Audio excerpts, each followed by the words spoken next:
Dragi prijatelji, večeras se dolnu podokazano noćeska. Da li da prozborom za ono što ne očekuje, no me blizeće совест и реших повторно тако видео обраćanje да опишам što ne očekuje. Не загрижуваше разправът на планетите, по-точно транзитите, бидейки деновия Марс, воистина планета, влезе в 12-та кутя по наталната карта на Република Македония, значи може да предизвика много конфликти, много процеси се очекува баш премало, планетиве, значи бурен политически период, масовни демонстрации, протести. Още през 2 месеца скоро, мисля некъде в февруар кажа, дека владата може да избира дали самата си разпусти парламент и ќе дойде до нови предвремени избори, или тоа ќе се направи од улица, но гледам дека во владата не ме сваќа сериозно. Еве преговорите со СОМК не успеа, а тоа ќе се должен сошто касата е празна, одавна од сега.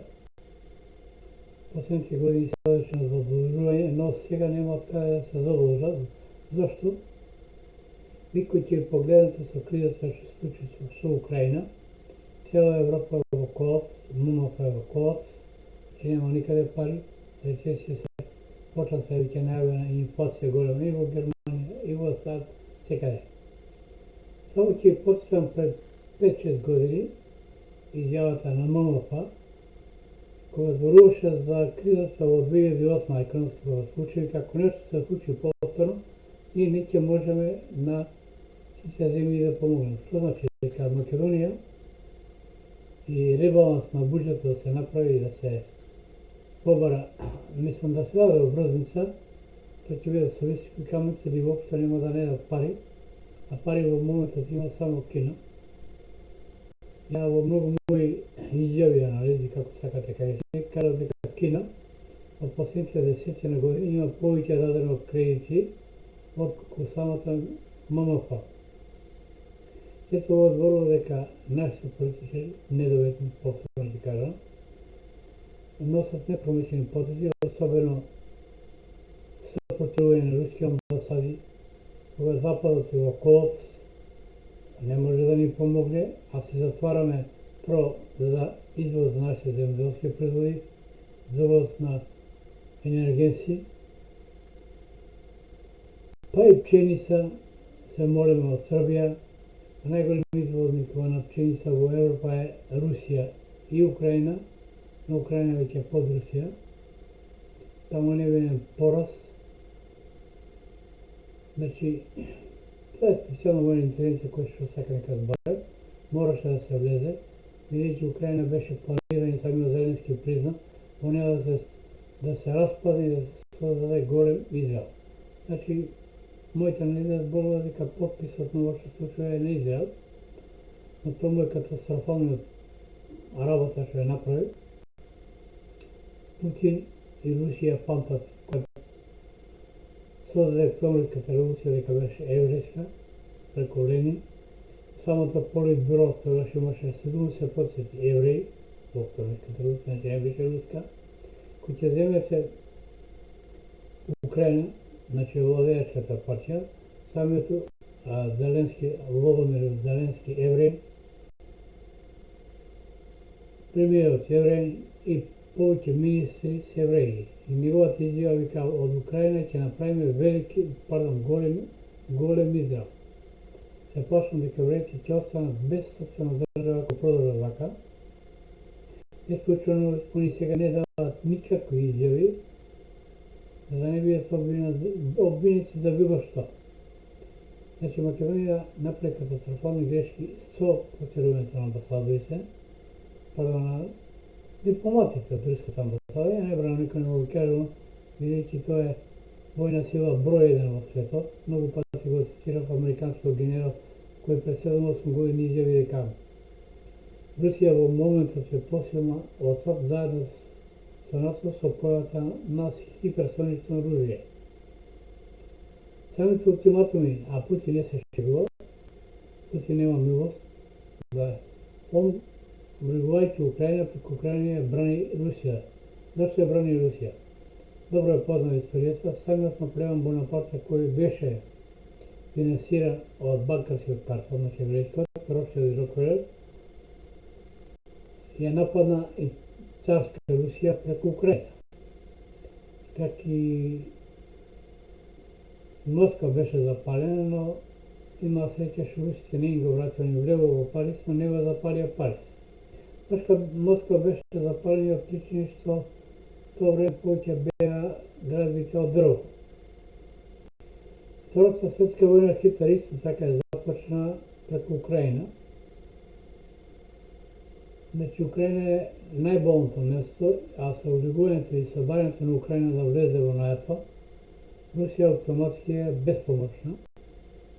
Значи Русија, ако не ја контролира Украина, нејзината безбедност е загрозена, иако ово може само да изроди, не дај Боже, трета светска војна,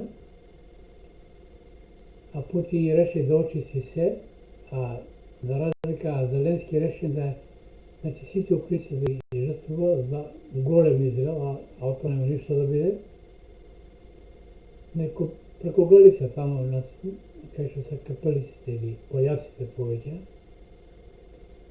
се правени сите овие сценарии во Мариупол што се случува, они даде ултиматум дека ќе уништи сите со вакуум бомби, бидејќи под Мариупол има некаде околу 25 километри, мислам, подземни тунели, значи во случај на нуклеарки, а таму значи може само со вакуум бомби сите, но дали ќе се или Зеленски ќе ги жртвува таму 2-3 или колку са, не знам точно, не да речете за дор. Но целта е Македонија да се предупреди, да ја предупредува владата и парламентот и опозицијата да се тргне на предвремени избори, бидејќи касата е празна, а Марс влезе во 12 поле, тоа е поле на потвест.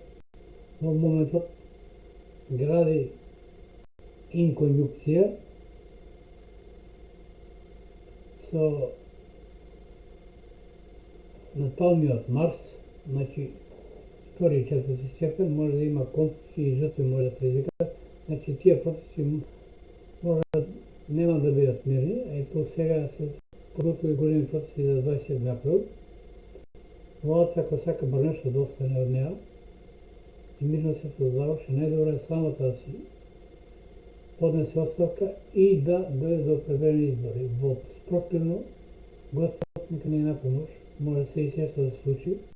Факт е дека народот македонски нема лидер, но најстрашно е кога ќе се крене гладен народ и нема лидер, кога во конфликт ќе се создаде лидер, тогаш нема да знаете кој ви влегува дома, а не можете никога да оптужите, а македонскиот народ не е научен на фронтално зборува, кој земе историята, тоа се повеќе групи кои што беа соловски тататели и така натаму.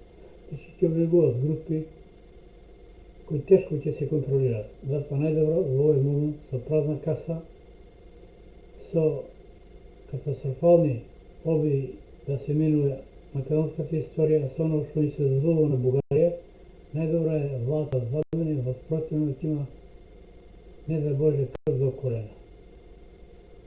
Значи предвремени избори, со тоа ќе се спаси и СДСМ, во спротивно, ја кажав, за жал што имам видам пред 20 години, ќе бидат забраните со закон како пред Втората светска војна, со законот на кралството на Југославија 29 година на комунисти. Бидејќи добро знаме кога сме, ние знаме со име се многу работа. Затоа мислам дека да се има мир во Македонија, а најдобри избори, а изборите секогаш нема да значи дека позицијата ќе победи.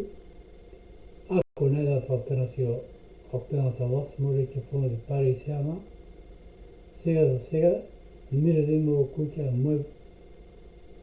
Мој предлог е и мој совет е да владата сама се распушти, да се сопрат инцидентите и кај што не се исклучени жртви и кои нема да бидат во мал број. А светот гори, а Западот му одговара да се дестабилизира и Србија и Македонија. Бидејќи со тоа мислат дека ќе го облечат влијанието на Русија од Балканот.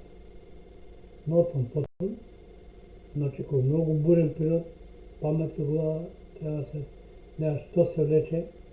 Факт е дека се нема пари ни за покачување на плати, немаше ни за пензионерите, ни качија, им дадоа по 3 месеца победни 1000 денара, најмални направија, по 10 ќе качувале, по 10 треба да се преживее, кога се е качуван, секој ден се качува. И без разлика и да дојде и ВМРО и опозиција да нас треба да внимава, касата е празна, да не се ветуват многу, меѓутоа во вакво време може би најдобро вода на национален спас, но во овој момент нема да може да се случи, бидејќи голема конфронтација меѓу двете партии, затоа е најдобро пребремни избори и после тоа соработка и на опозицијата и на опозицијата без разлика кој ќе освои власт. Драги пријатели, ви посакувам добра ноќ. Добро представено, уште еднаш ќе нагласам, оние што има желба да ме следа во живо, значи да притиснам на буквите subscribe или потпати се и значи ќе добијат први нормално моите анализи кои се преку видео обраќање. Значи, ако од мојата веб страница гледате видеото, треба да притиснете на YouTube и таму да стиснете на копчето subscribe. Нормално, тоа е ваша добра волја. Еднаш да ви посекам добар сон, нешто спија и добра пресена и убава недела. Деликатна и памет у глава и на владата, и на опозицијата, и на граѓаните.